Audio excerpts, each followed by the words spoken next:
Hey students, it's me, Mr. Messias. I'm going to book talk a couple of the books that we have for our tech set over our music and literacy unit.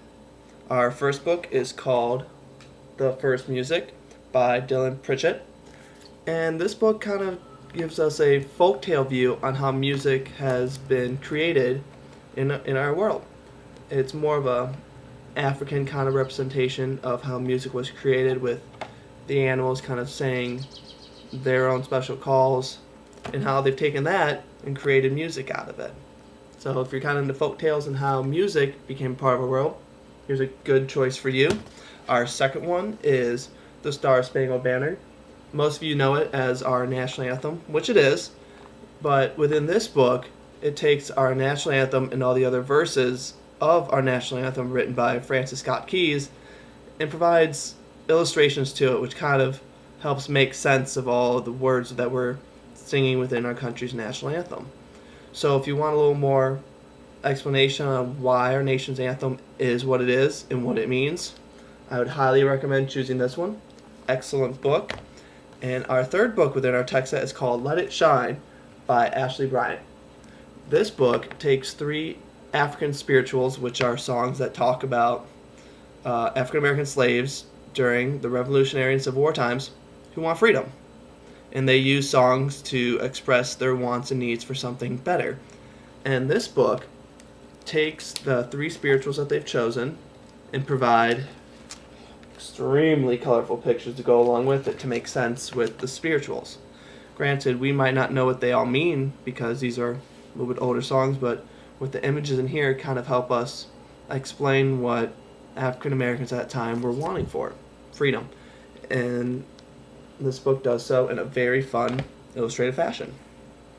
Now, if you're wanting to just learn more about the technical side of music and just instruments, history, and kind of the nitty-gritty stuff of music that makes it really learnable, Music is the book for you.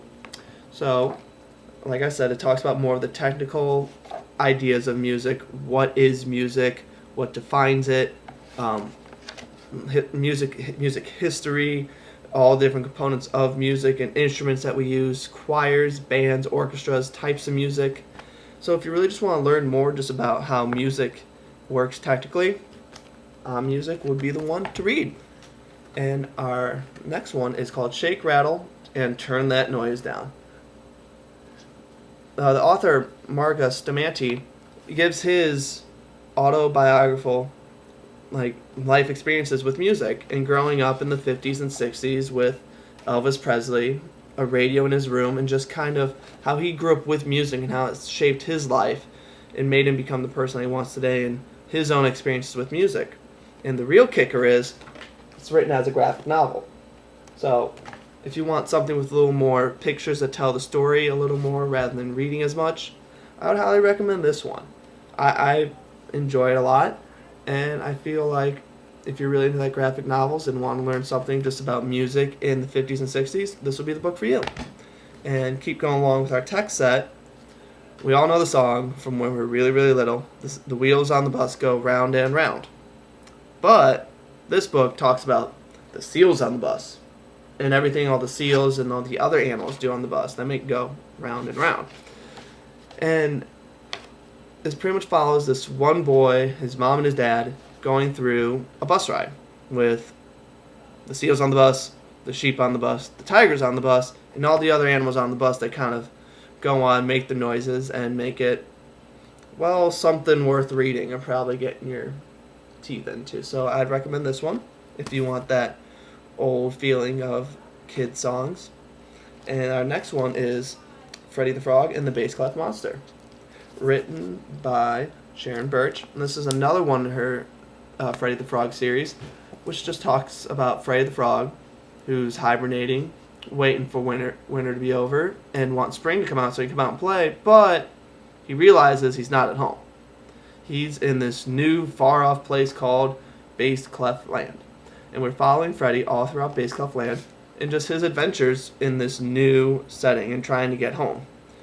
But the fun part is, we have our images here, bass clef here, and he's learning about the notes and everything all along through, but Each note has a story and an image that goes along with it that helps and guides Freddy through his adventures through this new place and gets him home.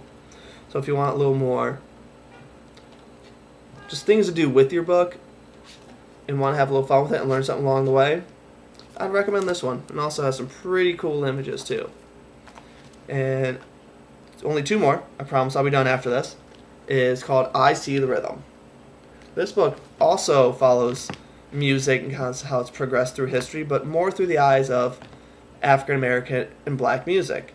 Kind of the start of really old tribal music, growing up to spirituals like we have in our Let It Shine book, to jazz, to blues, to hip hop, swing, and even hip hop and rap. So if you just want to learn something about how African Americans grew up with this types of genres and music and how it shaped them as a society, and just want to learn more about the different styles of music, I suggest this one. And our last book, if you've ever seen the musical or like musicals, this one is taken from the musical Joseph and the Amazing Technicolor Dreamcoat, and it's the musical itself provided with this one illustrator's images that go along with each song from the musical. And each of them are broken up by song and who's singing what by the images that they are talking about. So, for example, like we have Pharaoh right here in our white suit and his kind of all-powerfulness and him staying up at night with a nightmare. So each song from the musical is represented here with an image and also broken up by what they're saying with the image. So that's all of our books within our text set. Hopefully that'll help you choose which book you want to use for this music and literature lesson. If you got any questions, come talk to me. Other than that, good luck reading.